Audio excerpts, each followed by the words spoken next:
자, 리더 모임 시작하겠습니다. 오늘은 파트 4 해결하기 어려운 분노의 문제에서 이 문제를 절대 극복하지 못할 거야에서 오늘은 지난주에 그 두 가지 아들을 잃어버린 아버지와 그 다음에 어린 시절에 성적인 추행을 당했던 그 여인의 이야기를 이제 예를 들어서 정말로 이 극복하기 어려운, 절대 극복할 수 없을 거라는 그 절망 속에서 극복했던 두 가지 예를 통해서 이제 하나님이 함께 하시면 그 절대 극복할 수 없는 문제들을 극복할 수 있다는 것을 우리가 좀 배웠습니다. 그러니까 이번에는 당신의 이야기, 그 분노의 문제를 우리의 이야기로 하는 8가지 질문들을 통해서 우리의 분노를 한번 돌아보는 거. 어쩌면 책에서 제일 중요한 과일 수도 있을 것 같아요.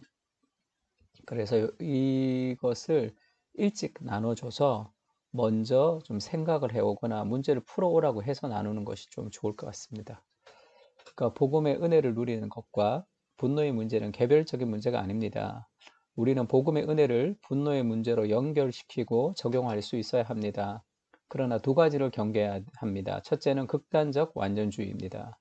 분노의 문제를 은혜를 통해 완벽하게 해결하려고 하면 계속 분노에 휩싸이게 됩니다. 우리는 늘 분노하는 연약한 본성을 가지고 있기 때문입니다.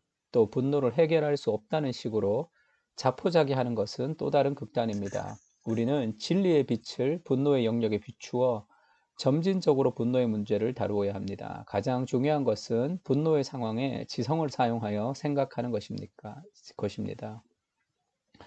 나는 왜 분노합니까? 나의 분노의 근원에는 무엇이 있습니까? 이번과는 챕터 14, 당신의 이야기에 나오는 8가지 질문을 직접 자신에게 물어보고 답변을 하는 시간을 가지려고 합니다. 천천히 자신의 분노의 문제에 질문을 대입해 보십시오. 조용히 기도하는 시간을 가져야 할지도 모르겠습니다. 자신의 과거와 현재의 감정을 깊이 돌아보는 시간이 되기를 기도합니다. 그래서 분노의 문제에 그 분노를 잘 다루지 못하고 그 다음에 교회에서 은혜를 받는 일들이 반복되는 것이 아니라 그 은혜가 분노의 문제에 적용이 돼야 되겠죠. 복음이 삶으로 연결이 돼야 되는데 그것을 연습하는 것이 바로 이런 책이죠. 그러니까 이런 책을 통해서 그것을 연습하지 않으면 어떻게 연결되는지를 알지 못하면 은혜를 지속적으로 받는데 내 삶에 전혀 변화가 없는 그런 이중적인 삶을 좀 살아갈 수밖에 없습니다.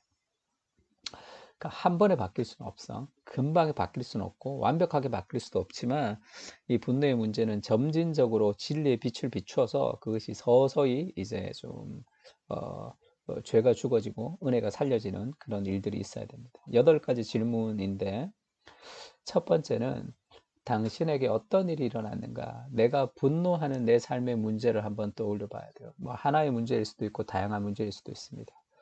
과거의 아픈 감정이 생각날 수도 있고 담담하게 그런데 그 감정적으로 이렇게 빠지기보다 담담하게 그 사건이 있었는지를 초점 맞춰서 이야기하는 게 좋아요. 3인칭처럼 이런 사건이 있었지 이렇게 사건이 감정이 아니라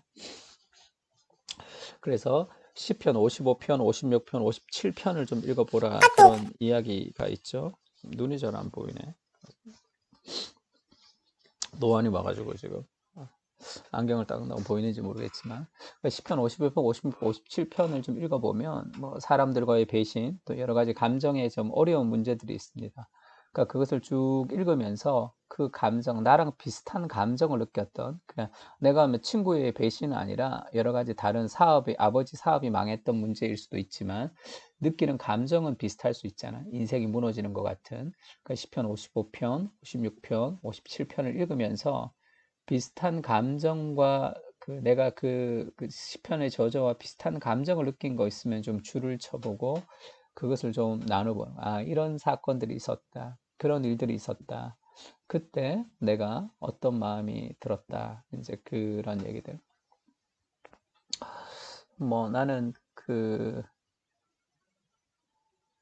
어, 우리 팀장을 만나는데 그 팀장이 이제 나를 이제 스카우트 가면서 자기 다음에 팀장 역할을 할 사람이 필요하다고 그렇게 이제 나를 스카우트해서 이제 그쪽에 어렵게 내가 거기를 갔는데 그분이랑 갈등이 좀 많았어. 그분이 자기가 이제 원하는 대로 이제 하기를 좀 원하셨고, 그리고 좀 부서를 좀 독재적으로 좀 이끌으셨기 때문에 그런데 부분에 이제 좀 갈등이 많고 그러다가 이제 그분이 이제 하여튼 좀 나를 좀 속이기도 하고 또 이제 그런 것이 이제 나한테 들키기도 하고 그래서 그런 일련의 과정 속에서 이제 내가 이제 이렇게 나랑 이제 부딪히고 그분이 이제 나에 대해서 좀 굉장히 이제 나쁘게 이제 교회 쪽에 얘기를 하고 그래서 이제 부서를 옮기는 상황이 이제 발생한 적이 한 번 있었는데 내가 이제 그 맡았던 영혼들 그 친구들과 헤어져야 된다는 것이 굉장히 힘들었어. 굉장히 힘들었고 그분에 대한 분노가 이제 컸고 목사가 어떻게 그럴 수 있을까 그런 생각도 좀 많았고 다 힘들었지. 하루하루가 힘들었지. 굉장히 힘들었어요. 너무 교묘하다라는 생각이 좀 들기도 하고 그리고 이제 그렇게 나에 대해서 이렇게 어떤 잘못된 메시지들을 교묘하게 사람들에게 이렇게 좀 얘기할 때도 나는 또 그 사람이 교묘하게 자기 유리하게 그렇게 한다라고 그 얘기를 못 하겠더라고.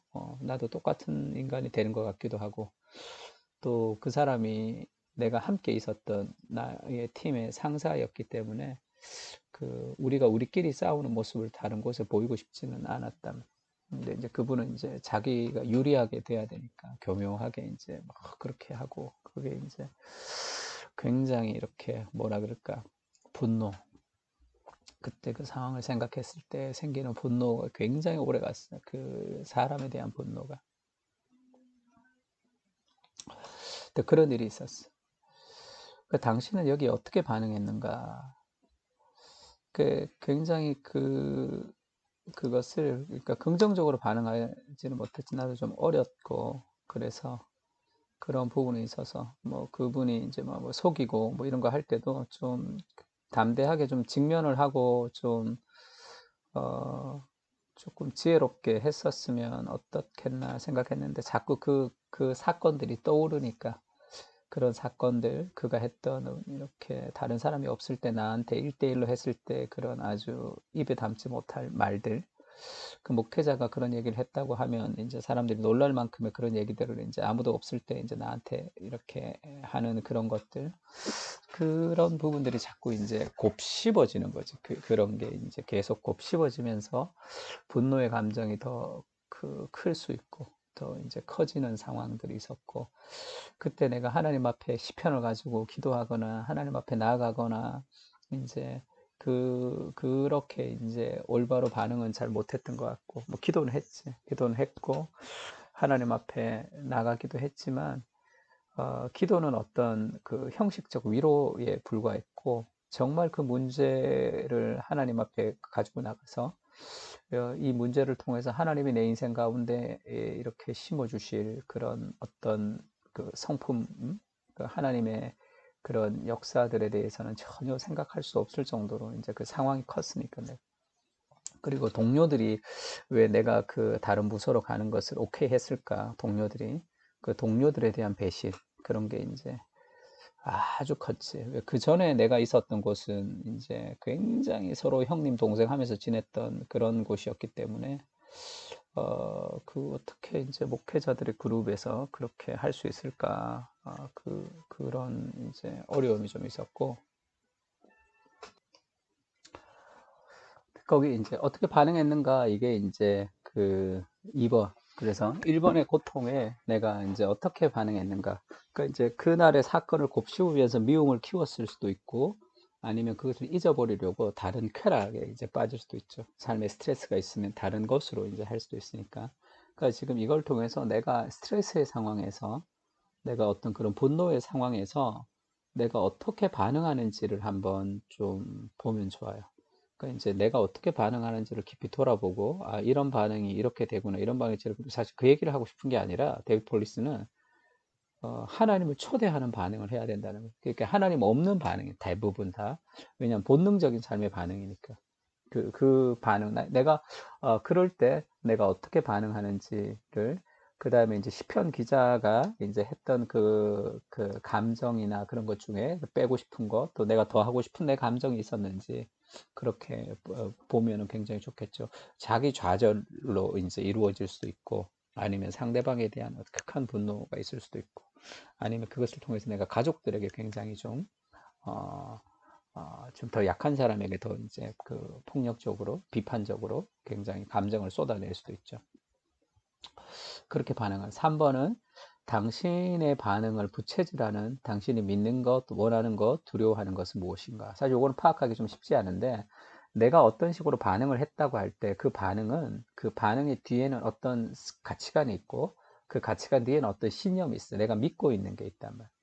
그래서 누군가가 비판을 했는데 내가 극도로 분노한다 그러면 사실 내가 다른 사람의 인정을 원하는 것이 내 삶의 어떤 드라이브가 될 수도 있겠죠. 그러면 인정받지 못하는 상황에 대해서 내가 굉장히 분노할 수 있으니까. 그러면 내 인생에서 내가 믿는 것, 내가 원하는 것, 내가 두려워하는 것, 이게 내 삶의 우상이 뭔지를 드러내는 거예요. 내가 분노하는데 분노의 원인, 내가 왜 분노하는지, 그게 나한테 중요한 일이기 때문에 분노하거든.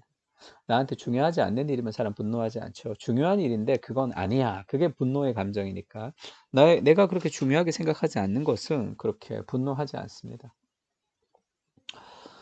그래서 그 당신의 반응을 부채질하는 당신이 믿는 것, 원하는 것, 두려워하는 것은 무엇인가 할 때 이제 내 행동을 이끌어가는 신념을 보는 거죠. 데이비드 폴리스는 이렇게 얘기합니다. 당신을 장악하고 집착하게 하고 노예 삼는 당신 안의 신념, 욕망, 공포들을 분별하라. 그리고 당신을 사로잡고 있는 죄된 마음의 동기를 잘 분별하라. 그것들이 당신을 눈멀게 하기 때문이다. 고통의 크기만큼, 악한 반응만큼, 본능적인 내면의 동기만큼 당신은 세상에 갇힌다. 이것들은 당신의 고통보다 훨씬 크신 하나님을 보지 못하도록 당신 눈을 가린다. 그러니까 우리를 장악하고 집착하게 하고 내 안에 있는 신념과 욕망과 공포, 신념이 믿는 것, 욕망이 원하는 것, 공포가 내가 두려워하는 것이죠. 다 내가 중요하게 생각하는 일이에요. 그리고 당신을 사로잡는 죄된 마음의 동기를 분별해야 돼. 그래서 그것이 우리를 가리는 거죠.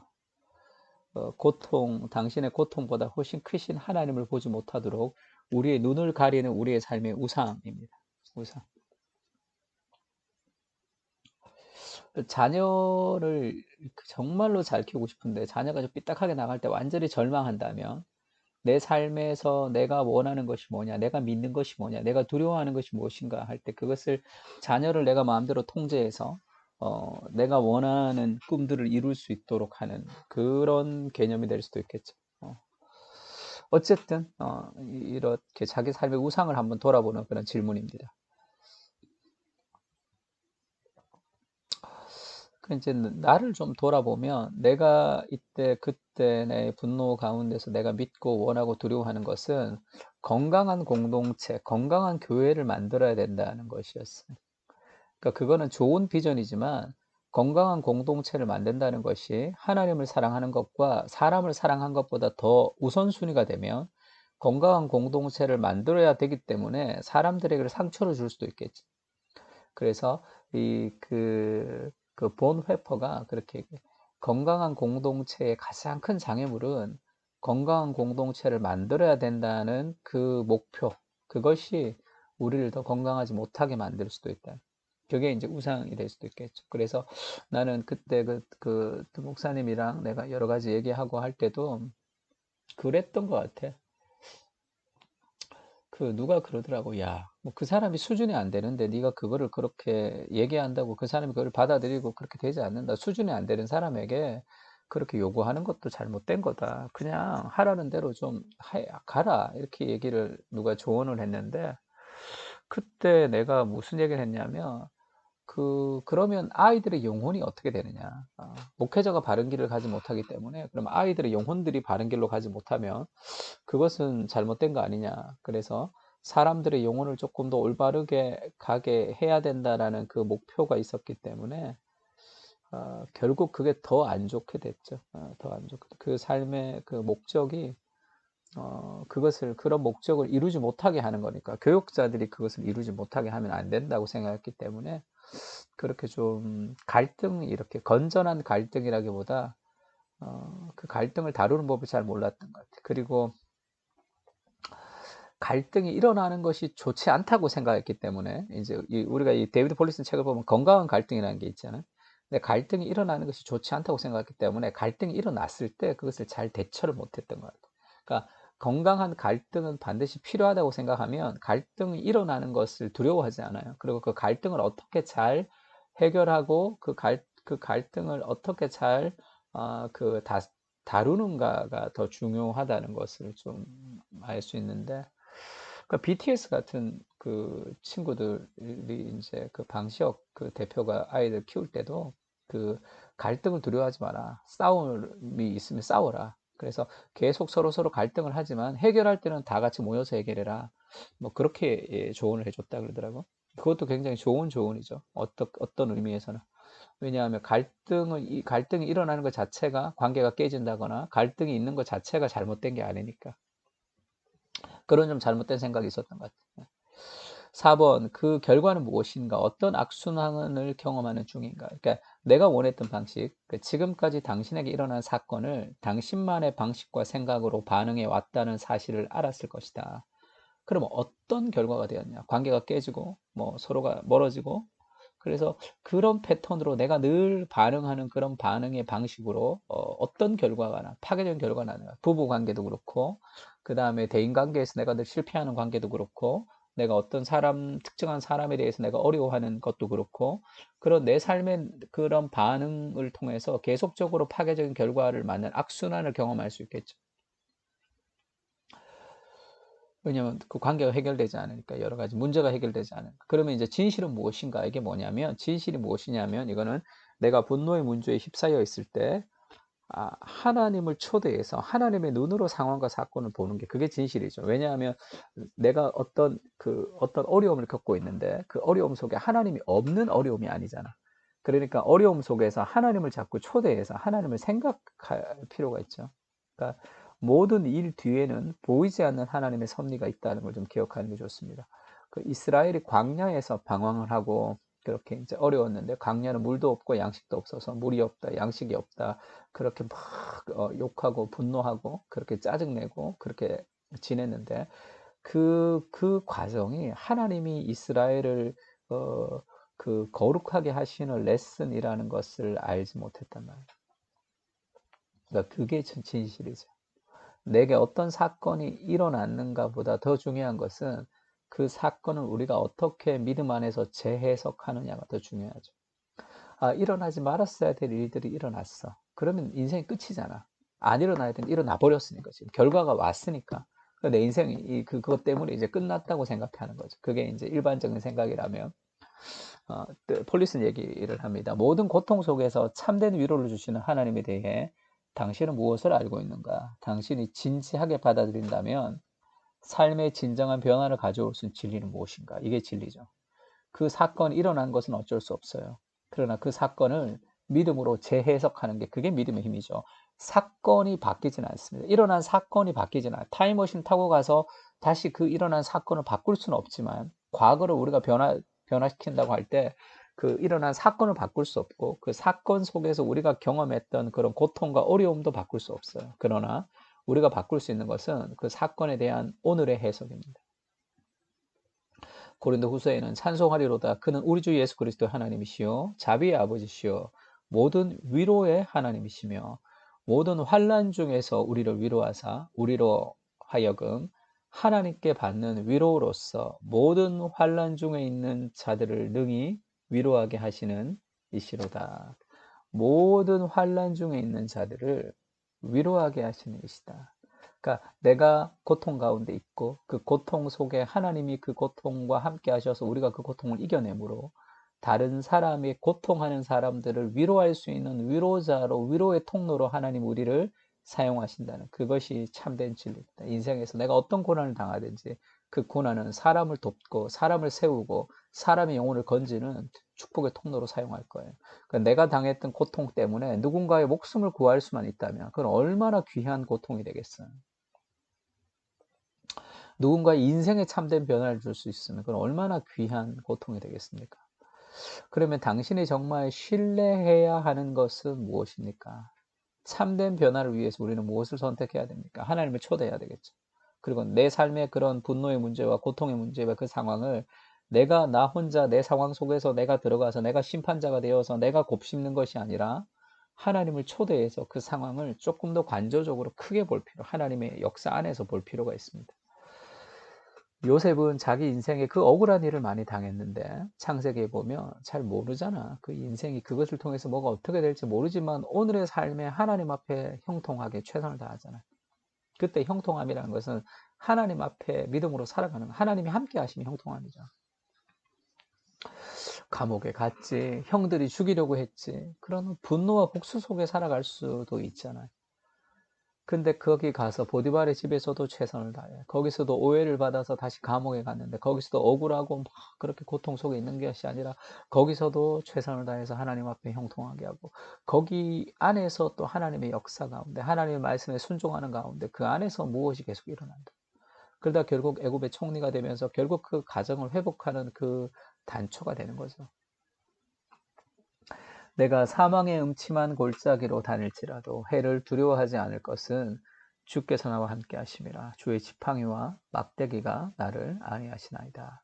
사막의 음침한 골짜기 같은 곳을 우리가 통과할 때도 있는데 인생 가운데 없었으면 좋았겠다 생각하지만 그렇지 않고 우리는 사막의 음침한 골짜기가 없는 인생이 아니라 사막의 음침한 골짜기 속에서 주께서 나와 함께 하시는 것을 경험하는 인생이죠.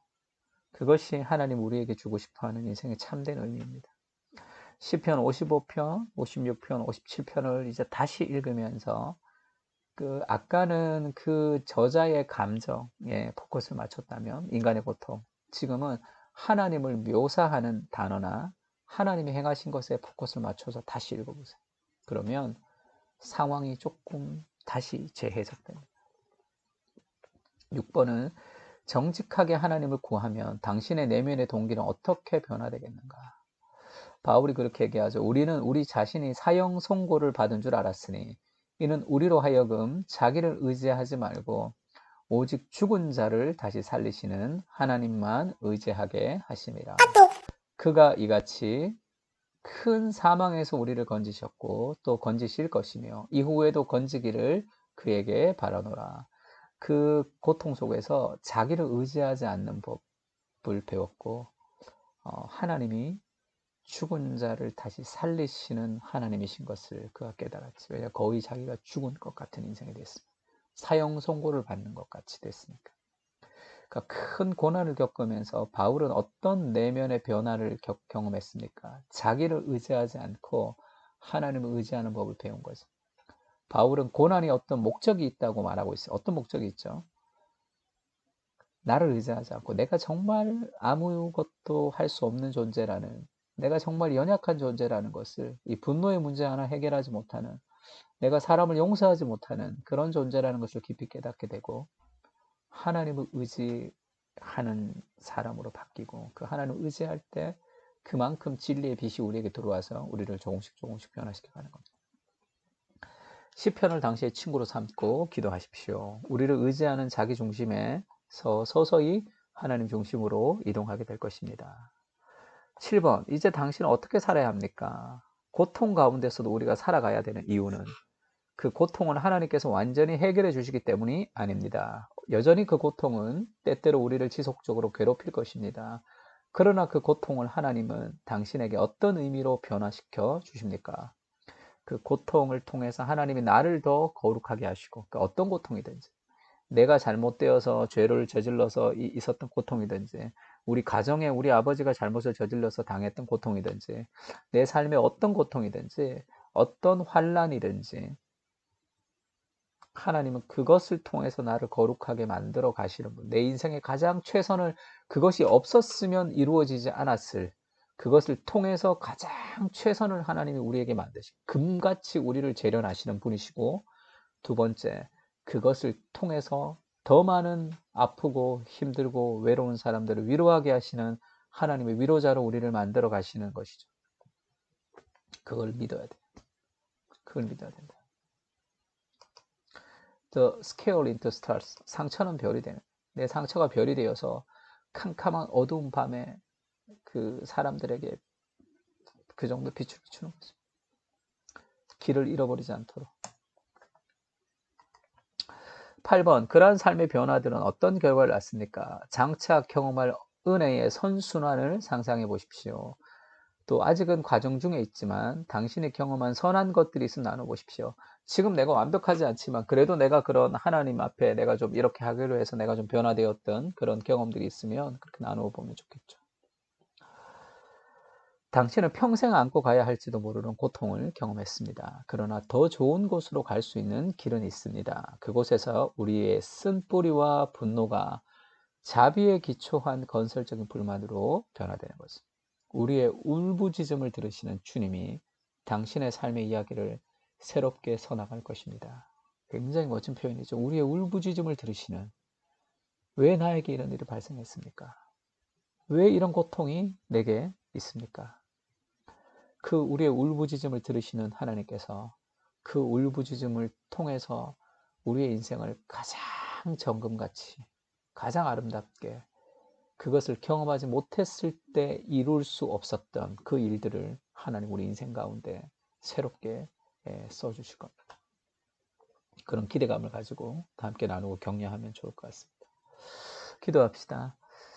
하나님, 또 우리 리더들 또 하나님께서 은혜를 베풀어 주십시오. 코로나로 우리가 잘 모이지 못하지만 또 GBS를 통해서 또 소그룹을 통해서 우리가 서로 화면이지만 영상이지만 우리가 함께 만나며 서로의 마음을 나눌 수 있도록 건강하고 좋은 공동체로 주께서 세워주시고 우리의 분노의 문제를 또 다루고 있는데 이 분노의 문제 가운데 하나님 찾아오셔서 진리의 빛을 비춰주시고 우리의 과거가 재해석되는 그런 놀라운 은혜를 우리에게 허락해 주십시오. 예수님의 이름으로 기도합니다. 아멘. 자, 수고 많았습니다. 우리 17일 토요일 날 밤 9시에 회의 한번 합시다.